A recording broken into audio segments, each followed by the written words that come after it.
নবীজি বলছেন আলা ইন্না ফিল জাসাদি মুদগা, তোমার শরীরের ভিতরে একটা গোশতের টুকরা আছে, ইদা সালুহাত সালুহাল জাসাদু কুল্লু, ওই গোশতের টুকরা যখন ভালো থাকে তোমার সারা শরীর ভালো থাকবে। ওয়া ইদা ফাসাদাত ফাসাদাল জাসাদু কুল্লু, আর এই গোশতের টুকরা যখন ময়লা হয়ে যায়, আবর্জনা হয়ে যায়, গোশতের টুকরাটা যখন নষ্ট হয়ে যায় তখন সারা শরীর নষ্ট হয়ে যায়। আলা ওয়াহিয়াল কলব, সেই গোশতের টুকরার নাম হইল অন্তর। এই অন্তর কিভাবে পরিষ্কার হয়, এই অন্তর কিভাবে ময়লা হয়, কিছুক্ষণ আগে বললাম মিথ্যা কথা বললে, চুগলখড়ি করলে, গীবত করলে, দালালি করলে, মিথ্যা চুগলখড়ি করলে, বদ ধারণা করলে, খারাপ ধারণা করলে, সুয়োজন করলে, নিজেকে বড় মনে করলে, অহংকার করলে, রিয়া করলে, মানুষকে দেখানোর জন্য কোনো কাজ করলে, শিরিক করলে, বেদাত করলে, কুফরি করলে, নিজেকে বড় মনে করলে, আমিত্ব ভাব মনের মধ্যে আসলে, অহংকার করলে, এইগুলো করলে অন্তর নষ্ট হয়ে যায়। আর অন্তর পরিষ্কার হয় কিভাবে?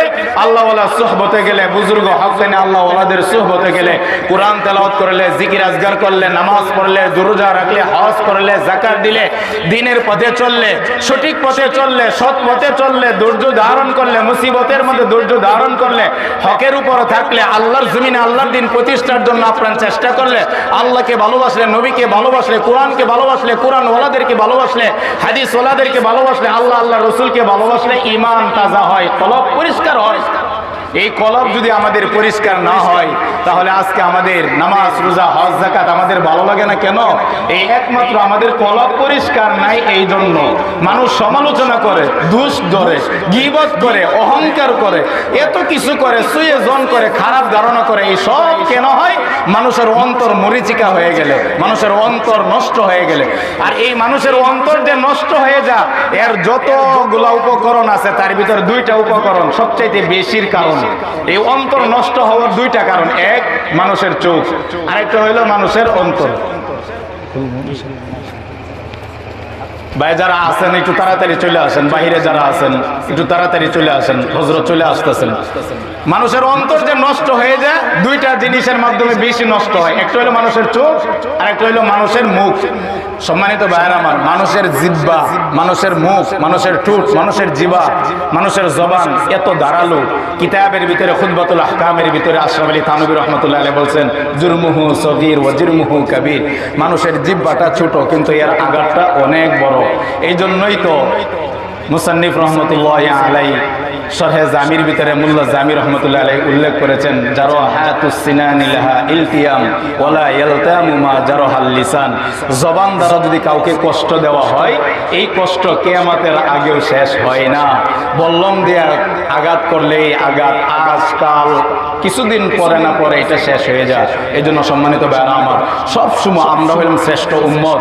কে আমলিক করেন, কে বিএমপি করেন, কে জামাত করেন, কে তাবলিগ করেন, আমার এটা দেখার দরকার নাই। আমার দেখার দরকার আপনার শরীরে হইল রক্ত লাল, আমার শরীরে রক্ত লাল। কেউ আমলিকের ভাইরা বলতে পারবেন আপনার শরীরে রক্ত কালো।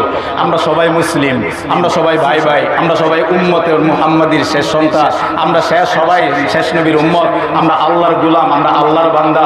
আমাদের আল্লাহ এক, কোরআন এক, হাদিস এক, নবী এক, আমরা সবাই এক জায়গা থেকে আসছি। আমরা আদমের সন্তান, আমরা হাওয়া আলাইহিস সালাতু ওয়াস সালামের সন্তান। আমরা যে দলই করি না কেন দুনিয়াতে, শেষ মেশ ঘুরে ঘুরে ঘুরে ঘুরে ঘুরে ঘুরে ঘুরে ঘুরে আমাদের এক জায়গায় যাইতে হবে, জান্নাত। কোথায় যাইতে হবে বলেন? এখন আপনারা যদি বলেন যে রাগ করে যে হুজুর আমরা তো দিল ভালো না, অথবা আমি অমুক দল করি আমরা জান্নাতে যাইতাম না, আমরা রাগ করে অন্য কোথাও যাই, অন্য কোথাও গেলে চলবে? কথা কন না কে? চলবে? চলবে না। আমরা সবাই নবীর উম্মত। আমরা কে কে কোন দল করি না দল করি এটা পরবর্তীতে, আমরা সবাই নবীর উম্মত। ওই জন্য সম্মানিত ভাইরা আমার, আমি যেই কথাগুলো বলতে চাইছিলাম এটা এতটুকু আপনাকে বুঝাইতে চাইলাম, আমার দিল আপনার দিল, আমার অন্তর আপনার অন্তর মরিচিকা। পড়তে পড়তে গুনাহ, হাদিসের ভিতরে আছে মানুষ যখন একটা গুনার কাজ করে তখন তার অন্তরে একটা কালো দাগ পড়ে যায়। যখন সে তওবা না করে, নেক আমল না করে, আল্লাহর কাছে ক্ষমা না চায়, আবার আরেকটা গুনাহ করে, তখন আরেকটা দাগ পড়ে। দেখেন তো এই টিস্যুটা কি কালো না সাদা? বলেন, ভালো করে বলেন, টিস্যুটা সাদা না কালো? এখন এই টিস্যুটার ভিতরে একবার কালো দাগ পড়ছে, আমি এটা যদি না পরিষ্কার করি আরেকবার দাগ পড়ছে, কালো দাগ, আরেকবার দাগ পড়ছে, আরেকবার দাগ পড়ছে, পড়তে পড়তে পড়তে পড়তে এক সময় এই টিস্যুটা এই মাইকের মতন কালো হয়ে গেছে। কেন? এটা পরিষ্কার না করার কারণে। এতটুকু বুঝতে পারছি তো ভাইয়েরা আমার।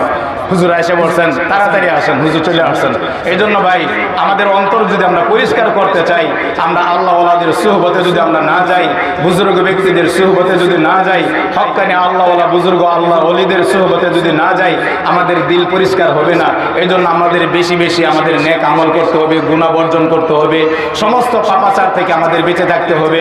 আল্লাহ আমাদের সকলকে আমাদের দিলকে পরিশুদ্ধ করে আজকের এই মাহফিল থেকে আমরা যাদের আলোচনা শুনবো আর তাদের আলোচনা শুনে যেন আল্লাহ আমাদের দিলকে পরিষ্কার করে, অন্তরকে মরিচিকা দূর করে, আমাদের অন্তরকে পরিষ্কার করে আমরা সকলেই যেন আখিরাতমুখী হয়ে, আমরা সকলেই যেন আল্লাহ রসুলের গোলাম হয়ে, আল্লাহকে সন্তুষ্ট করে, নবীকে সন্তুষ্ট করে, আমরা সকলেই যেন ঈমানের আলোতে আমরা আল্লাহকে রাজি খুশি করে আমরা সকলেই যেন পরপারে আল্লাহর ডাকে সাড়া দিতে পারি। আল্লাহ আমাকে আপনাকে সারা জাহানের সম্মতে উম্মতে মুসলিমাকে আল্লাহ কবুল করেন, তৌফিক দান করেন। সকলে বলেন আমিন।